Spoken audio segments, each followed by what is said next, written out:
الحمد للہ رب العالمین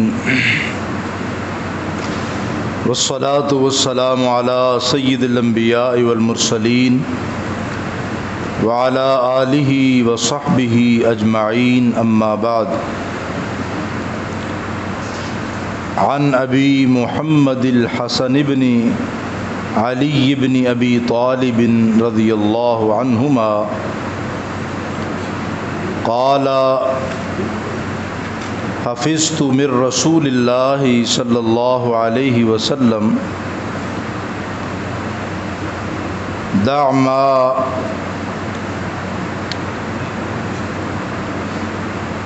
یریبک الی ما لا یریبک فإن الصدق طمأنینۃ والکذب ریبۃ رواہ الترمذی وقال حدیث صحیح۔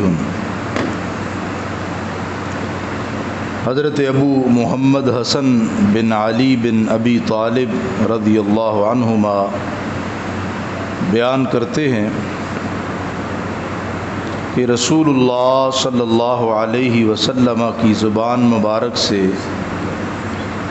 سنے ہوئے یہ الفاظ یاد ہے۔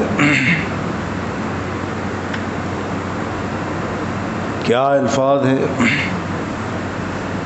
وہ چیز چھوڑ دے جو تجھے شک میں ڈالے اور اس کو اختیار کر جس کے متعلق تجھے شک و شبہ نہ ہو، اس لیے کہ سچ اطمینان کا باعث ہے اور جھوٹ شک اور بے چینی ہے۔ اس حدیث کو امام ترمذی رحمہ اللہ نے نقل کیا ہے اور یہ اس کو حسن کہا ہے، صحیح حدیث۔ اس سے معلوم ہوا کہ شک والی چیزوں سے بچنا بہت ضروری ہے تاکہ حرام کا ارتکاب نہ ہو، جیسا کہ حدیث میں ہے کہ جو شخص شبہات سے بچ گیا یعنی شک والی چیزوں سے بچ گیا اس نے اپنے دین اور اپنی آبرو کو بچا لیا۔ اور شبہات کا یہ مطلب ہرگز نہیں ہے کہ انسان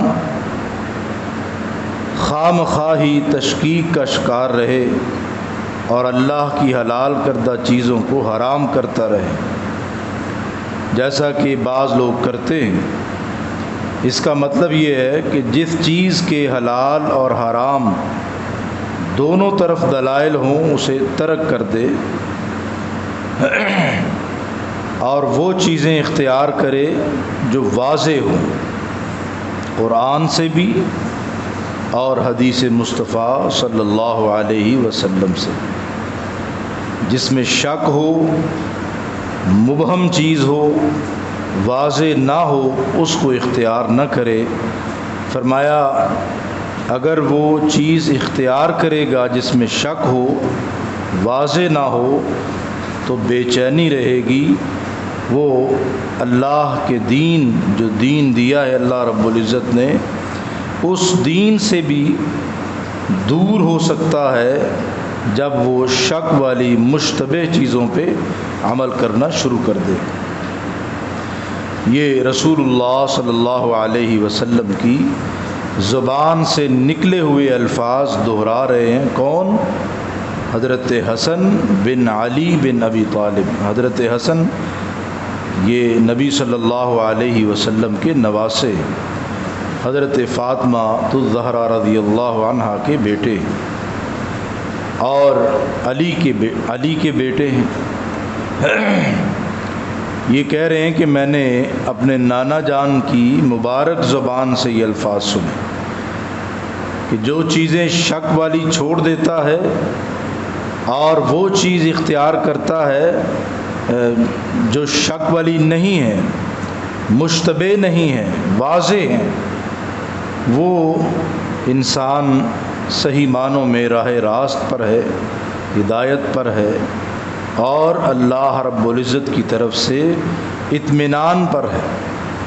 اور جو ان چیزوں کے برعکس چلے گا، شک والی چیزیں لے گا اور مشتبہ چیزوں کو اختیار کرے گا، وہ اندیشہ ہے کہ اللہ رب العزت کے دین سے دور ہو جائے۔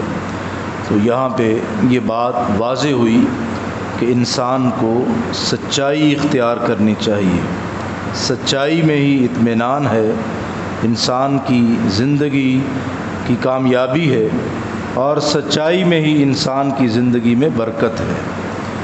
صحیح معنوں میں انسان جو سچ بولتا ہے، سچائی اختیار کرتا ہے، اس کے لیے دنیا کی زندگی میں بھی اور پھر اخروی زندگی میں بھی کامیابی ہے۔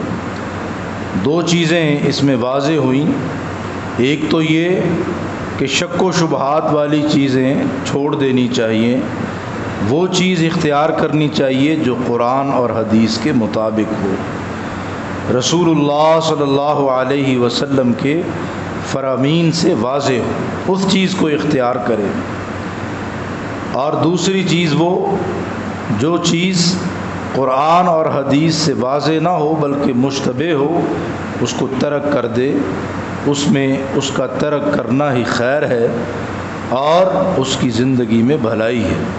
آج ہم دیکھیں معاشرے میں ہم زیادہ تر خرافات میں، بدعات میں اور نئی چیزوں میں ہم داخل ہیں، ملوث ہیں۔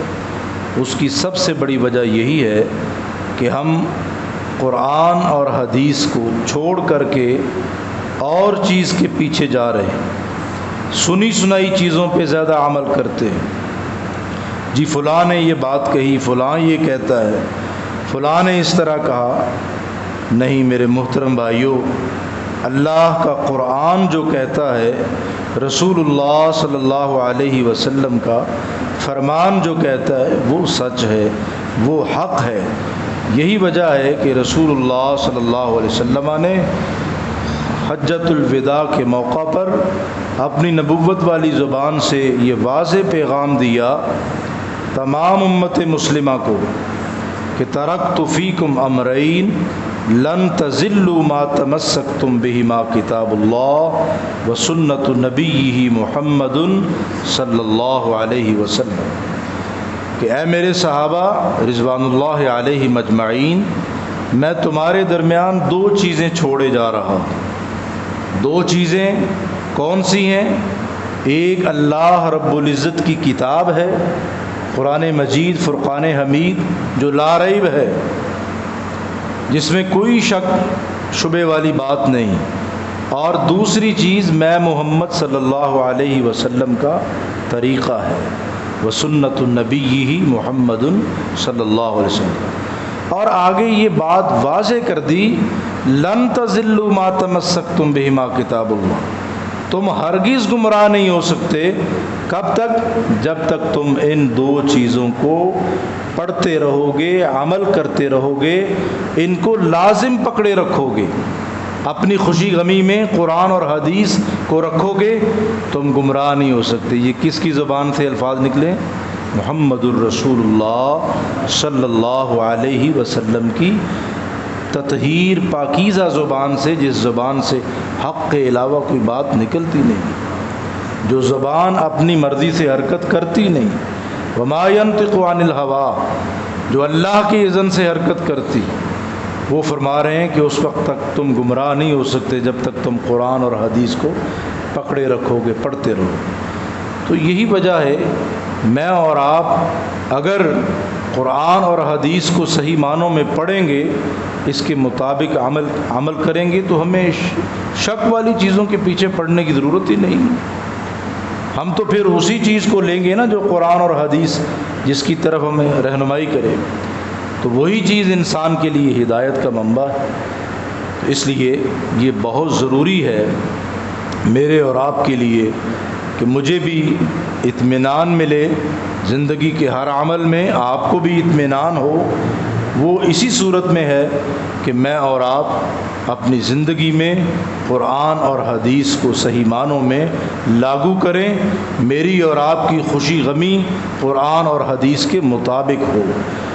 بڑے ہی پکے نمازی ہیں، بڑے پکے روزے رکھتے ہیں اور بڑے ہی دوسرے ارکان ہم اسلام کی ادا کرتے ہیں، لیکن ایک چھوٹا سا موقع ہوتا ہے شادی کا، بیٹے کی شادی ہوتی ہے، بیٹے کی شادی ہوتی ہے، اس میں ہم قرآن اور حدیث سے ہٹ کر کے 2-3 گھنٹے کی جو محفل ہوتی ہے وہ اس میں ہم شریک بھی ہوتے ہیں، بیٹھتے بھی ہیں اور کہتے ہیں چلو کوئی بات نہیں جی، یہ تھوڑی دیر کا پروگرام ہے، بچے ہیں جی، جوان ہیں جی، کوئی بات نہیں۔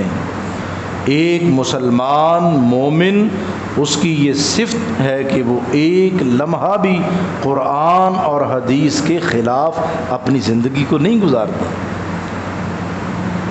تو مجھے اور آپ کو صحیح معنوں میں قرآن اور حدیث کے مطابق زندگی بسر کرنی ہے۔ جب میری اور آپ کی زندگی قرآن اور حدیث کے مطابق ہوگی تو انشاءاللہ العزیز ہر معاملے میں اطمینان ہوگا، تسلی بھی ہوگی، کامیابی بھی ہوگی اور اللہ کی مدد بھی ہوگی۔ اللہ سے دعا ہے اللہ رب العزت مجھے اور آپ تمام دوستوں کو قرآن اور حدیث کے مطابق زندگی بسر کرنے کی توفیق عطا فرمائے۔ وآخر دعوانا ان الحمد للہ رب العالمین۔